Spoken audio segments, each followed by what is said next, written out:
ہم ان کو دل کی عطا گہرائیوں سے ویلکم کہتے ہیں. تو شانتی ہے.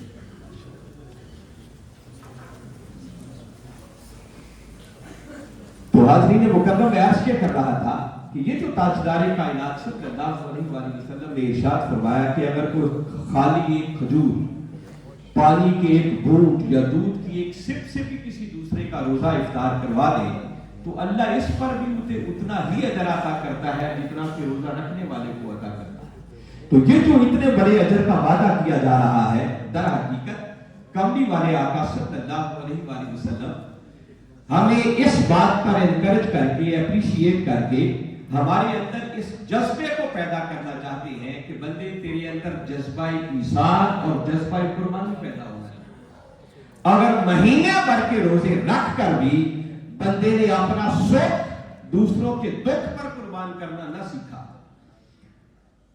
تو سمجھے کہ مہینے بھر کے روزے رکھ کر بھی اس نے کچھ بھی حاصل نہیں.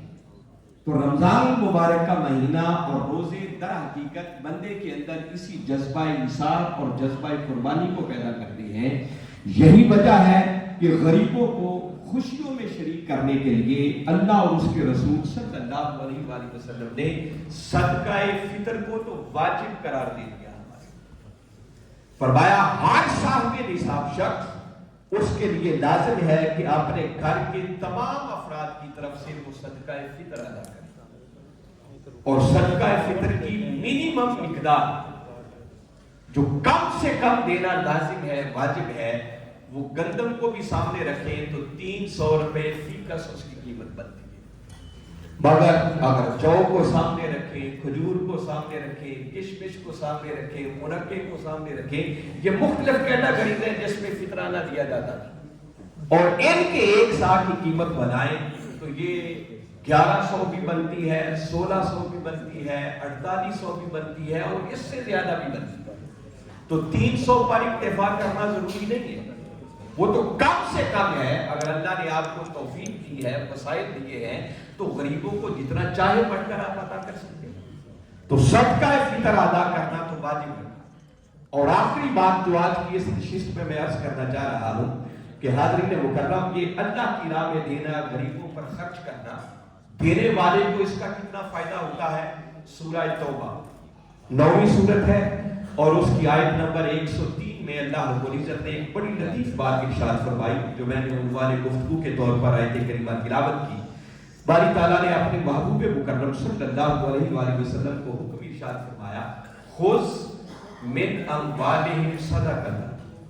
فرمایا میرے محبوب مکرم صلی اللہ علیہ وسلم آپ ان کے مالوں سے صدقات وصول کریں. یہ حکم تو 14 صدیاں پہلے نازل ہوا، مگر قرآن پاک کا کوئی حکم کسی جگہ پر رکتا نہیں ہے، پھر وہ قیامت تک کے لیے جنرلائز ہو جاتا. یہ صرف 14 صدیاں پہلے تک کے لیے نہیں ہے کہ آقا کو اس وقت حکم کہ محبوب آپ ان سے صدقات وصول کریں.